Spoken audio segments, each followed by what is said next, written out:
and welcome to successfultradings.com. Wherever you are watching in the world, today's video we want to answer one of our subscriber question from YouTube. I think her name is Melissa. I don't know where Melissa is from. I was checking with my assistant to see if Melissa disclosed where she is from. No, we don't know if Melissa is French. There is this famous French song by an old school, not so old school, singer that goes a little bit. Melissa est une princesse d'Ibiza, elle vit toujours dévêtue. Ne vous dites pas que je vous l'ai dit ça, sinon elle me tue. Okay, at least I will stop there while I'm still ahead. At least good to know that if my option trading career doesn't go according to my plan, I have a backup plan as a singer. More seriously, back to Melissa's question. So Melissa was wondering, we shared a strategy recently that was very successful on SPY.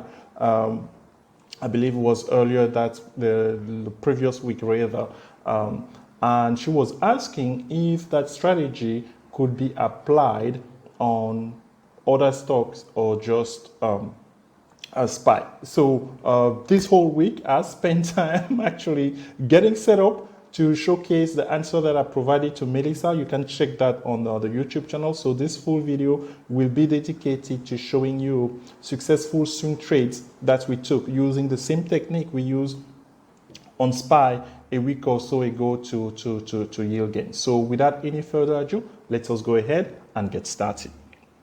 Okay, the very good first thing that we're gonna do here, I'm gonna take the opportunity to showcase that something that we did mention a while back on a relationship that exists between SPY and Apple.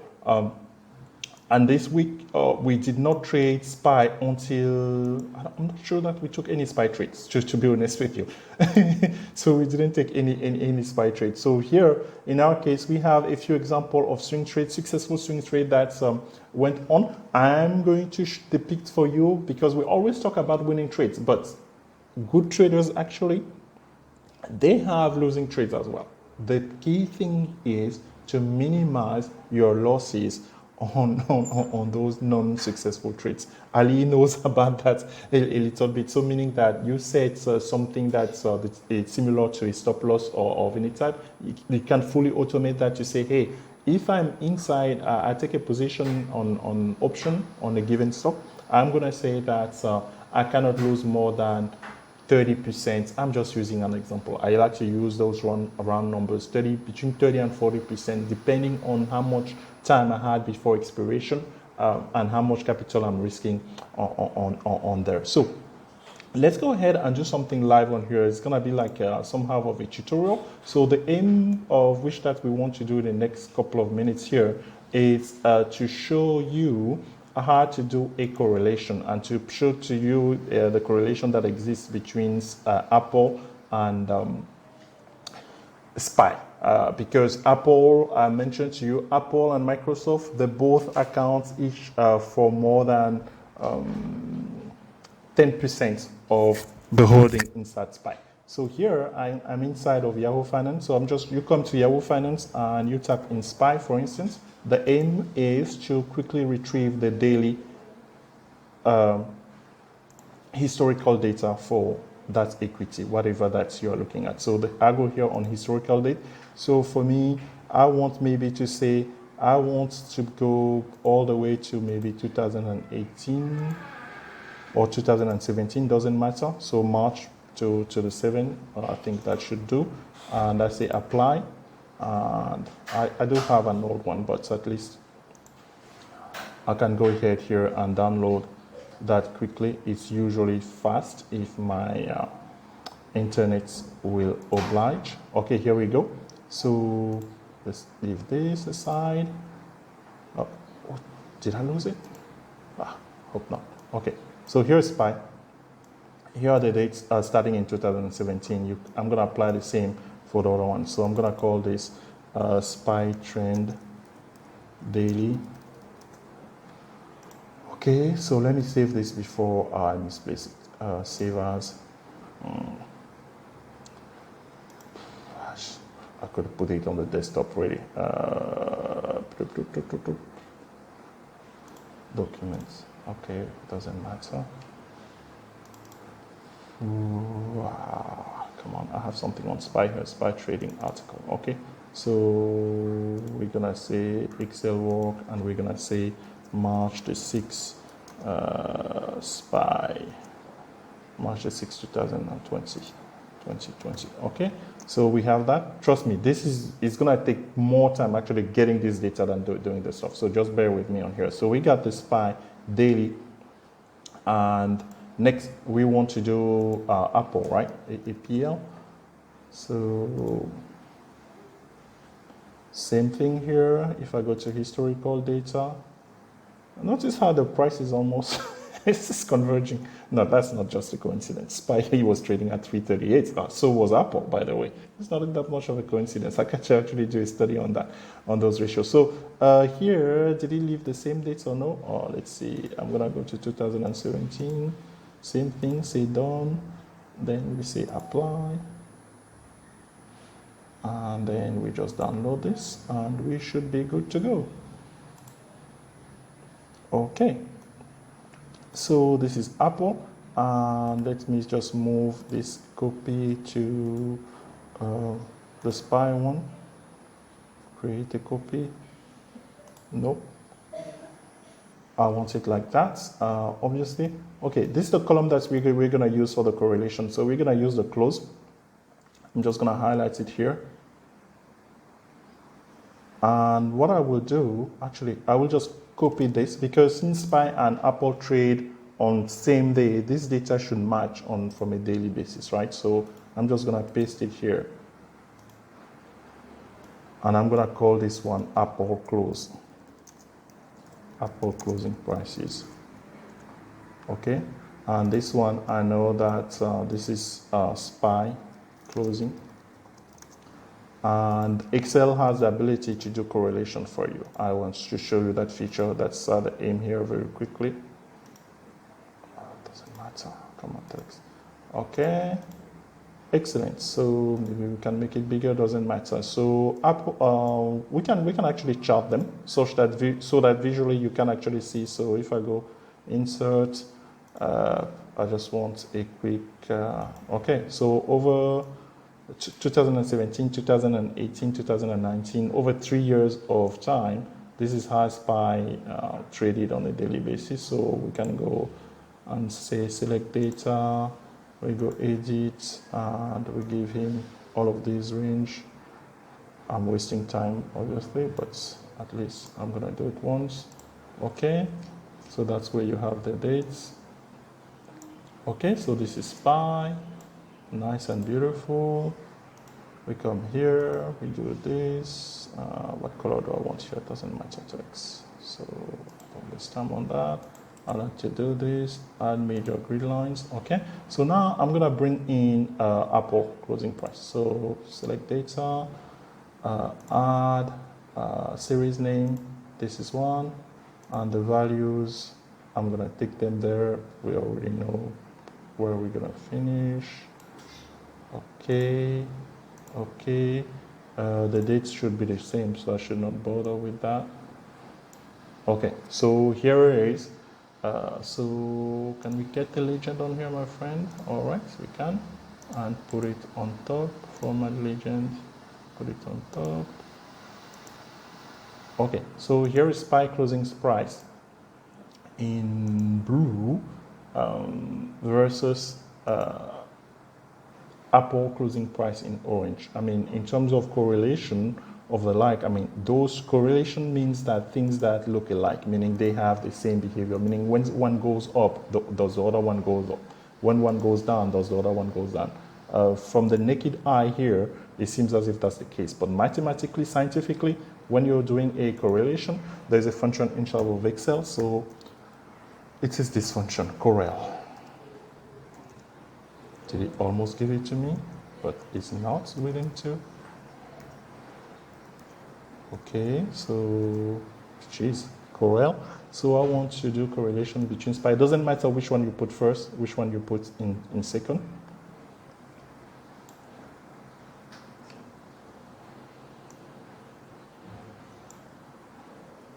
Jesus. Okay, this is a repeated recalcitrant. So we're gonna see E2 to I don't know how many days are 225, 700 maybe. Is it done or not? 700, nope, I need a few more. So we want 757, okay, that's good. So E2 to 757, 757. And then we want to correlate that with which column? H2 to H, 757, okay, voila. All right, so this is telling us that the correlation coefficient between over 3 years time, folks, this is a lot of data. I mean, you can see it here visually that SPY goes down, Apple goes down, but 92, that is very high. Mathematically, when you correlate two variables, they are said to be correlated if the correlation coefficient is greater than 0.7, meaning that there is more than 50% the square of that. So the square of this one is about 81. So if we say square was, it doesn't matter, Jesus Christ, times itself, that's the square. Okay, so 85% of the time, the behavior of SPY mimic the behavior of Apple. Okay, so hence, at the end of the day, you have a legitimate proof today why, for instance, this past week, coming back to our trading, we decided not so much to trade SPY, but to trade Apple instead. And mainly, we swing trades Apple on Thursday. So that swing trade was a safe type of trade, if you will. So let me show you the setup here on TradingView. So let's go to the 15-minute charts, as usual. Okay, so here's where Apple closed on Thursday rather. So this was the Friday trade. So for us, what we decided to do here, we actually took a strangle. A strangle is a put and a call at different strike. I will explain a little bit in detail in a future video the difference between, let's say, a strangle and a straddle. A straddle, it's a call and a put simultaneously at the same strike. We did that actually on the next one that we did, the next swing trade on Micron, MU. So in this case here, we just took this. We took, I think, was the 290 put that we took, and I believe, I don't know, we used the 305 or whatever, but our money was heavily biased on the put, because the market was not just showing here we close below them all of two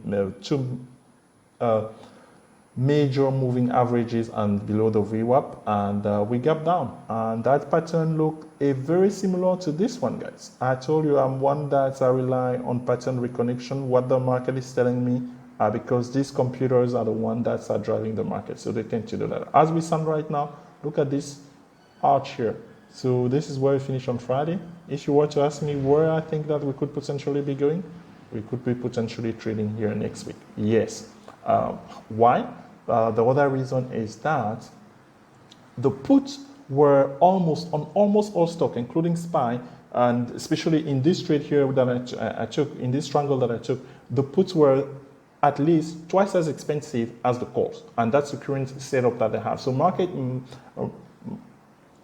maker, they do know something that most of us traders, we are oblivious to. So when I say that, it's a no-brainer actually to buy puts. I'm sorry, guys, some of you may like calls, but the market do not always go up. We have enjoyed a great strength of market going up in 2019. 2020 is shaping to show both, because as I have depicted with you, some of the trades that I'm taking actually during the sell-off, they are actually calls.